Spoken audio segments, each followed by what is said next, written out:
Hello friends, કેમ છો? બધા મજામાં છો? તો આજે હું તમારી સાથે શેર કરીશ અજમાના પાંદડામાંથી આજે આપણે બનાવીશું ભજીયા. તો જ્યારે અમારા ગામડામાં વરસાદ પડે ત્યારે મારી દાદીમાં કહે છે કે અજમાના પાંદડાના મસાલેદાર ભજીયા બનાવો. તો આજે હું તમારી સાથે શેર કરીશ અજમાના પાંદડા. આવી રીતે જોઈ શકો છો ફ્રેન્ડ્સ, તમે જો આવી રીતના જે પાંદડા આવે છે એના આપણે આજે બનાવીશું ભજીયા. તો જો તમારે ઘરે અજમો હોય, આવી રીતના પાંદડા હોય તો એકવાર તમે જરૂરથી આ રેસીપી ટ્રાય કરજો. અને એને આપણે કટ કરી નાખીશું. તો આપણે અજમાના 2 પાન ભેરા લીધા છે અને આવી રીતે આપણે કટકા કરીશું. જોયું આવી રીતે કટકા કરીશું. ઝીણા ઝીણા આપણે કટકા કરવાના છે. જોઈ લો આવી રીતના ફ્રેન્ડ્સ, આપણે અજમાના પાંદડાને આપણે સારી રીતે કટકા કરી લીધા છે, તમે જોઈ શકો છો. હવે એનામાં આપણે મસાલો ઉમેરીશું. મસાલામાં આપણે લીધા છે તીખા મરચાં અને થોડુંક આપણે લસણ ઉમેર્યું છે. જો તમે ખાતા હો તો ઉમેરવાનું, ના ખાતા હો તો સ્કીપ પણ કરી શકો છો. હવે એનામાં હવે સ્વાદ અનુસાર મીઠું ઉમેરીશું.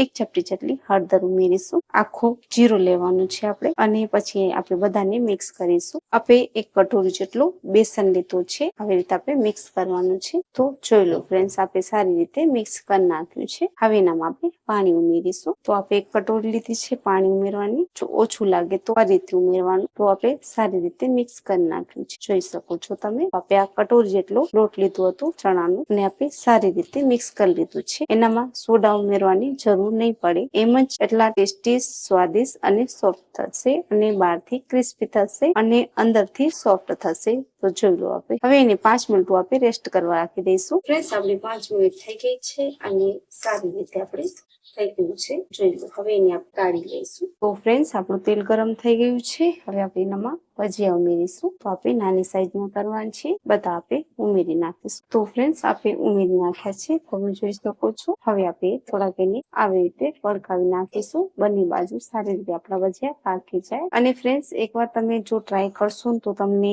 એમ જ થશે કે વરસાદમાં તો એટલી મજા આવે અજમાના પાંદડાના ભજીયા ખાવા માટે કે જોતા જ મોંમાં પાણી આવી જાય કે એટલા ટેસ્ટી બને છે. આવી રીતે પલટાવી નાખીશું. ના ઈનો ના સોડા કાંઈ પણ જરૂર નહીં પડે, અને સેહત માટે પણ એટલા ટેસ્ટી અને સ્વાદિષ્ટ છે, પણ સેહત માટે પણ એ સારા છે. 2 ખંડ મીઠું એને સારી રીતે તાળી લઈશું. તો આવી રીતે આપણે ચલાવવાનું છે, રાખવાનું નથી. જે આપણે એમ જ રાખી દઈશું તો એક બાજુ આપણા પાકશે, બીજી બાજુ આપણા નહીં પાકે. તો જોઈ લો આવી રીતના 2 ખંડ મીઠું આપણે પકાવવામાં લાગશે. તો ફ્રેન્ડ્સ, આપણી 2 મિનિટ થઈ ગઈ છે અને તમે જોઈ શકો છો આપણા ભજીયા સારી રીતે તળી ગયા છે. તો ફ્રેન્ડ્સ, આવી રીતે અજમાના પાંદડાના ભજીયા એટલા ટેસ્ટી અને સ્વાદિષ્ટ બને છે. તો જોઈ લો આપણે ઘણું બધું ટાઈમ પણ નથી લાગતું, અને એટલા ખાવામાં એટલા ટેસ્ટી બને છે. જો તમારે કને અજમાના પાંદડા હોય તો તમે એકવાર આ રેસીપી, આ નાસ્તો જરૂરથી ટ્રાય કરજો. અને આપણું થઈ ગયું છે તૈયાર. જોઈ લો. તો ફ્રેન્ડ્સ, તમને જો સારું અને સિમ્પલ લાગે તો તમે મારી ચેનલને લાઈક કરજો, શેર કરજો, સબસ્ક્રાઇબ કરજો, અને તમારા ફ્રેન્ડ્સ સાથે તમે જરૂરથી શેર કરજો. તો આ રેસીપી એકવાર જરૂરથી ટ્રાય કરજો. ત્યાં સુધી તમારું ધ્યાન રાખજો ફ્રેન્ડ્સ. ધન્યવાદ.